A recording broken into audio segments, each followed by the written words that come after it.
প্রিয় বাংলাদেশকে সাম্য, মানবিক মর্যাদা ও ন্যায় বিচারের পথে ফেরাবার লক্ষ্যে কাজ করছি।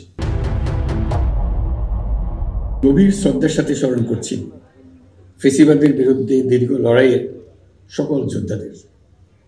বিশেষ করে অভিবাদন জানাই জুলাই গণ অভ্যুত্থানে শহীদ হওয়া ছাত্র জনতাকে, যারা আহত হয়েছেন, চোখের দৃষ্টি হারিয়েছেন, যাদের অঙ্গহানি হয়েছে, তাদের প্রতি আমাদের ঋণ শোধ হওয়ার নয়।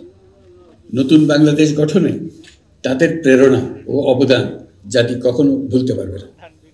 গণ অভ্যুত্থানের মাধ্যমে আমরা বাংলাদেশের রূপান্তর পর্বে প্রবেশ করার অধিকার অর্জন করেছি।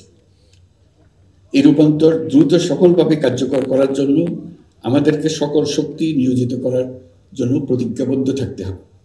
পেছনে ফেরার কোনো সুযোগ আমাদের নেই।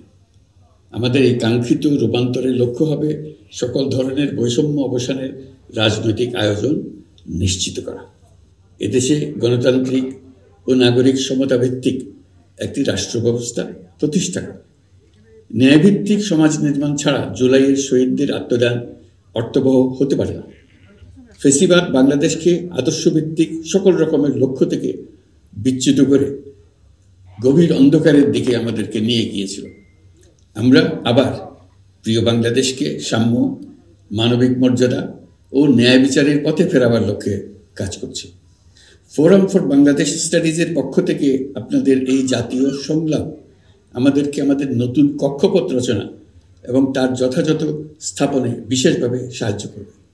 আমি ফোরাম ফর বাংলাদেশ স্টাডিজকে অশেষ ধন্যবাদ জানাচ্ছি এই আয়োজনের জন্য এবং আমাকে আমন্ত্রণ করার জন্য, দুটি কথা বলার সুযোগ দেওয়ার জন্য। আপনারা এই সংলাপের 3টি বিষয়কে বিশেষভাবে গুরুত্ব দিয়েছেন: ঐক্য, সংস্কার ও নির্বাচন। সংস্কার বিষয়ে আমাদের মধ্যে ঐকমত্য প্রয়োজন, এর কোনো বিকল্প নাই। এই 3 লক্ষ্যের কোনোটিকে ছাড়া কোনোটি সফল হতে পারবে না।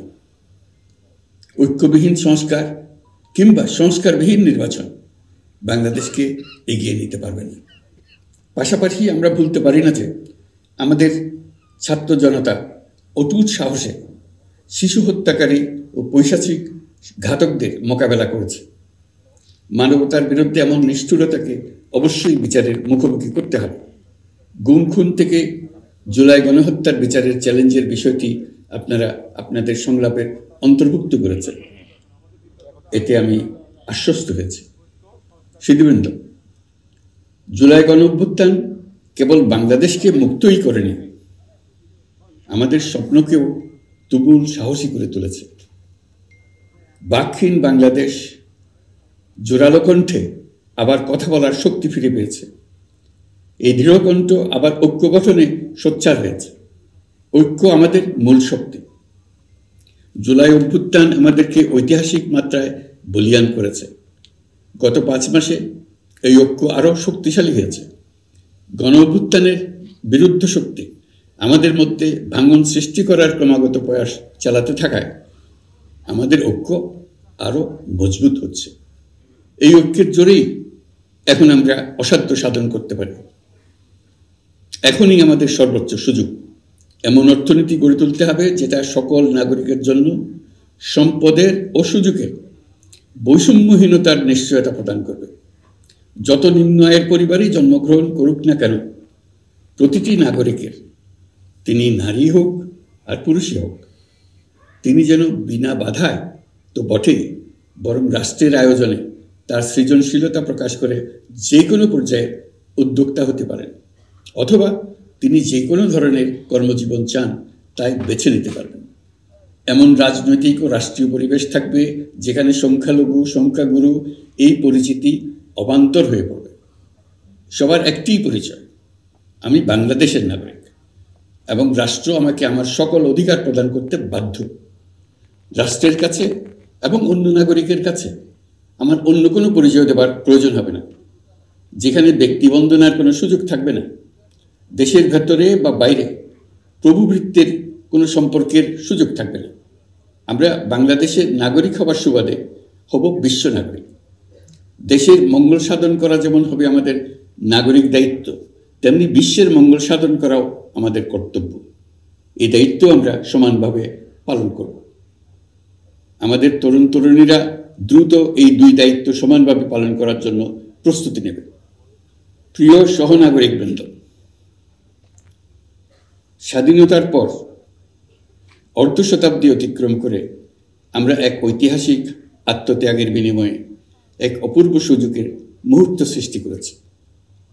এই সুযোগ যদি আমরা গ্রহণ করতে অনিচ্ছুক হই কিংবা অপারগ হই, তাহলে বাংলাদেশের ভবিষ্যতের কোনো প্রজন্ম আমাদের ক্ষমা করবে না। আজকের সংলাপের মূল লক্ষ্য হল সবার পক্ষ থেকে সর্বোচ্চ কণ্ঠে ঘোষণা দেওয়া যে আমরা এই সুযোগ কিছুতেই হাতছাড়া হতে দেব না।